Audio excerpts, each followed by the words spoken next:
একদিকে এক নেত্রীর জন্য দোয়া হচ্ছে, আরেকদিকে শুধু অভিশাপ হচ্ছে। আমরা দেখেছি সেই সময় তৎকালীন আওয়ামী লীগের সভানেত্রী সেই আন্দোলনের সাথে বিশ্বাসঘাতকতা করে, জনগণের সাথে বিশ্বাসঘাতকতা করে এরশাদের অধীনে নির্বাচনে গিয়ে সেই আন্দোলনকে ভিন্ন খাতে প্রভাবিত করার চেষ্টা করেছিলেন।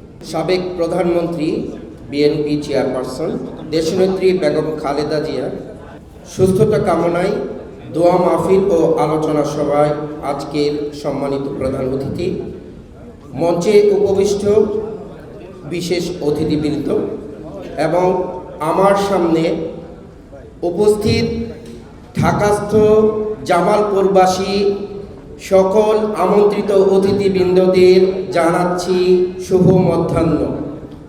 আমি পেশায় একজন অ্যাডভোকেট বাংলাদেশ সুপ্রিম কোর্টের, এবং বর্তমান সরকার দায়িত্ব পাওয়ার পর আমাকে মহানগর দায়রা জজ আদালতের অ্যাডিশনাল পিপি হিসেবে নিয়োগ দিয়েছেন।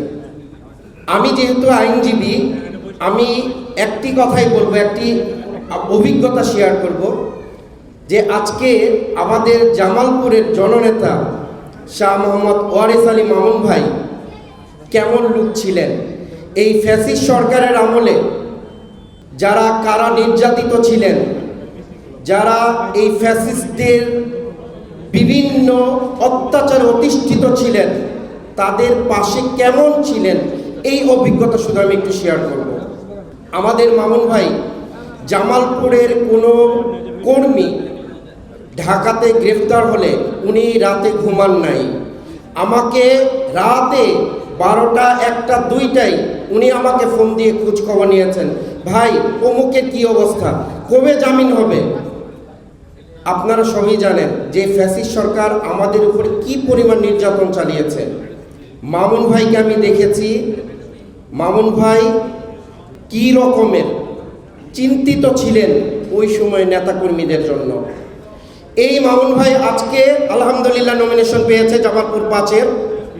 আমি প্রত্যেকটা এখানে যারা উপস্থিত রয়েছেন অথবা আমাদের মিডিয়ার মাধ্যমে যারা এই বক্তব্যগুলো শুনছেন, জামালপুরবাসীদের কাছে আহ্বান জানাবো, জননেতা আমাদের প্রিয় অভিভাবক শাহ মোহাম্মদ ওয়ারিস আলী মামুন ভাইকে একটি ভোট, শুধু একটি ভোট নয়, প্রত্যেকেই নিজে নিজে মামুন ভাই হয়ে মামুন ভাইকে যে কোনো মূল্যে আমাদের জামালপুরে বিজয়ী করতে হবে, হবে এবং হবেই।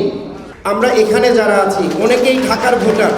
আমরা যারা তরুণ রয়েছি, ছাত্ররা যারা রয়েছি, ঢাকাতে রাজনীতি করতে গিয়ে শেখ হাসিনার পতন নিশ্চিত করতে গিয়ে আমরা কারান্তরীণ হয়েছি। আমাদের জামালপুর সদর 5 আসনের অভিভাবক দেশনেত্রী বেগম খালেদা জিয়া, দেশনায়ক জনাব তারেক রহমানের নির্বাচিত কাণ্ডারি, ওনাদের মনোনীত প্রার্থী জননেতা জনাব অ্যাডভোকেট শাহ ওয়ারিস আলী মামুন ভাইয়ের আয়োজনে দেশনেত্রী বেগম খালেদা জিয়ার সুস্থতা কামনায় দোয়া ও মাহফিল আপনারা যারা ঢাকার বিভিন্ন প্রান্ত থেকে দূর দূরান্ত থেকে এসে উপস্থিত হয়েছে, সকলকে জানাই বাংলাদেশ জাতীয়তাবাদী ছাত্র দলের পক্ষ থেকে শুভেচ্ছা অভিনন্দন। জনাব তারেক রহমানের নির্বাচিত কাণ্ডারিকে আমরা অবশ্যই অবশ্যই আপনাদের দোয়াতে রাখবো। আমরা তাদের মনোনয়ন করার জন্য সর্বোচ্চ কাজ করে যাব। আমরা যারা রয়েছে ছাত্র দলে আমরা ওয়াদা করছি যে পর্যন্ত বিজয় ছিনিয়ে আনতে না পারবো সেই পর্যন্ত আমরা মাঠে কাজ করে যাব। ঢাকাবাসী যে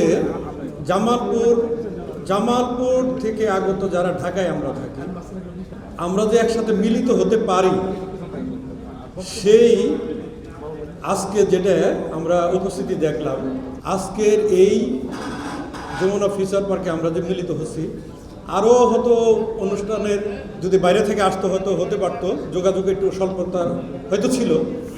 আমি প্রাণ ভরে আমার হৃদয়ের অন্তঃস্থ থেকে, ডেপ্থ থেকে আমি মিলন ভাইকে এবং মামুন ভাইয়ের নির্দেশে যেটা হয়েছে আমি স্বাগত জানাচ্ছি এবং ভালোবাসা জানাচ্ছি।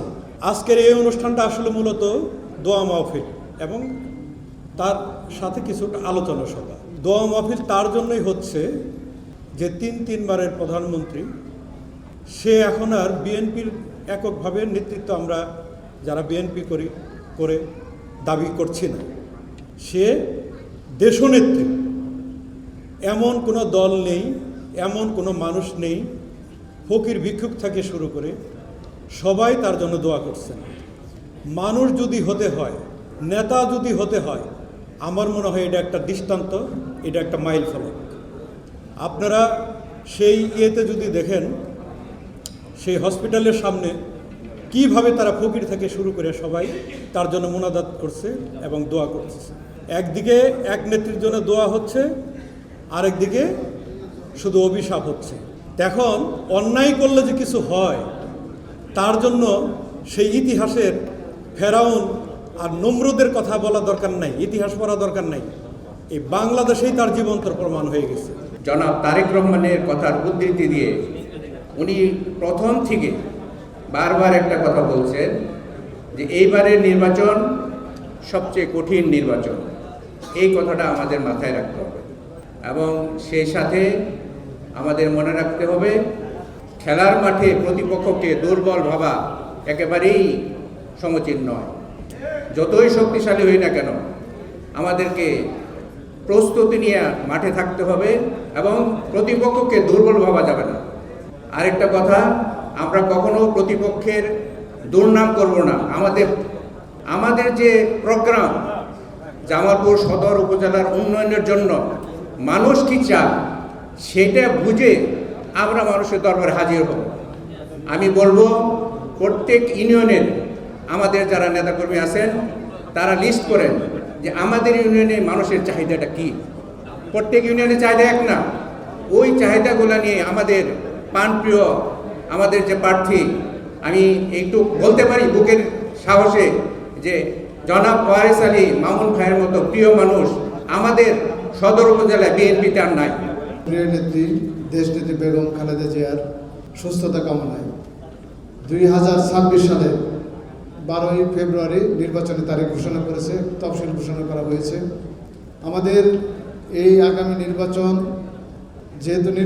সেহেতু আসলে নির্বাচন নিয়ে এখানে কোনো কথা না বলাই ভালো।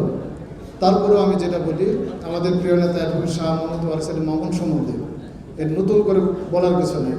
আমরা এখানে যারা মঞ্চে উপস্থিত রয়েছি, আমরা যারা সামনে আছি, সকলেই মামুন ভাই সম্বন্ধে জানি। কাজেই আমরা বিশ্বাস করি জাতীয় সংসদ নির্বাচনে মামুন ভাই আগামী এমপি হবেন ইনশাআল্লাহ। আপনারা জানেন যে আমরা আসলে মানসিকভাবে অনেকটা বিপর্যস্ত। আজকে যার জন্য দোয়ার আয়োজন বেগম খালেদা জিয়া, উনি বিএনপির চেয়ারপারসন, কিন্তু উনি দলমতের ঊর্ধ্বে উঠে এই জাতির সকল মানুষের নেতা হিসেবে নিজেকে প্রতিষ্ঠিত করেছেন। ওনার জীবনের বেশিরভাগ সময় এই জাতির মুক্তির সংগ্রামে যে মানুষটি জীবনের সর্বোচ্চ ত্যাগ স্বীকার করেছেন তার নাম বেগম খালেদা জিয়া। উনি জিয়া রহমানের সাথে বিবাহ বন্ধনে আবদ্ধ হয়েছিলেন 1971 সালের মহান মুক্তিযুদ্ধের সময়, যখন জিয়া রহমান মহান স্বাধীনতার ঘোষণা দিয়ে স্বাধীনতার যুদ্ধে লিপ্ত হয়েছিলেন। পাক বাহিনী তখন তাকে গৃহবন্দী করে রেখেছিল। সেই সময় তার দুই নাবালক সন্তান, আজকে বিএনপির ভারপ্রাপ্ত চেয়ারম্যান তারেক রহমান এবং তার আদরের ছোট ভাই মরহুম আরাফাত রহমান কুকু, দুইজনই নাবালক ছিলেন। এই দুই নাবালক সন্তানকে আগলে রেখেও উনি স্বাধীনতা যুদ্ধের অনুপ্রেরণা জুগিয়ে গেছেন, এই জাতির মুক্তিকামী মানুষকে মনে সাহস জুগিয়ে দিয়েছেন। পরবর্তী সময়ে জিয়া রহমানের নেতৃত্বে যখন এই বাংলাদেশ এগিয়ে যাচ্ছিল, তখন এই বাংলাদেশের অগ্রযাত্রাকে ব্যাহত করার গভীর ষড়যন্ত্রের অংশ হিসেবে জিয়া রহমানকে হত্যা করা হয়। বেগম খালেদা জিয়া বিধবা হয়ে যান। উনি রাজনীতির সাথে নিজেকে সম্পৃক্ত করেন নাই, কিন্তু জাতির একটি চরম দুঃসময়ে 1982 সালে যখন স্বৈরাচারী কায়দায় এরশাদ বিএনপি নির্বাচিত সরকারকে হটিয়ে ক্ষমতার মস্তক দখল করেছিল, এই বাংলাদেশে যখন আবার গণতন্ত্র বিপন্ন হয়ে পড়েছিল, তখন সেই গণতন্ত্র মুক্তির প্রয়োজনে, দেশের মানুষের মুক্তির প্রয়োজনে বেগম খালেদা জিয়া গৃহিণী থেকে বেরিয়ে এসে দীর্ঘ 8 বছর রাজপথে সংগ্রাম করেছেন। একজন গৃহিণী থেকে বেরিয়ে এসে রাজনৈতিক নেতা হিসেবে নিজেকে সুপ্রতিষ্ঠিত করেছেন। 3বার গ্রেপ্তার হয়েছেন। আমরা দেখেছি সেই সময় তৎকালীন আওয়ামী লীগের সভানেত্রী সেই আন্দোলনের সাথে বিশ্বাসঘাতকতা করে, জনগণের সাথে বিশ্বাসঘাতকতা করে এরশাদের অধীনে নির্বাচনে গিয়ে সেই আন্দোলনকে ভিন্ন খাতে প্রভাবিত করার চেষ্টা করেছিলেন।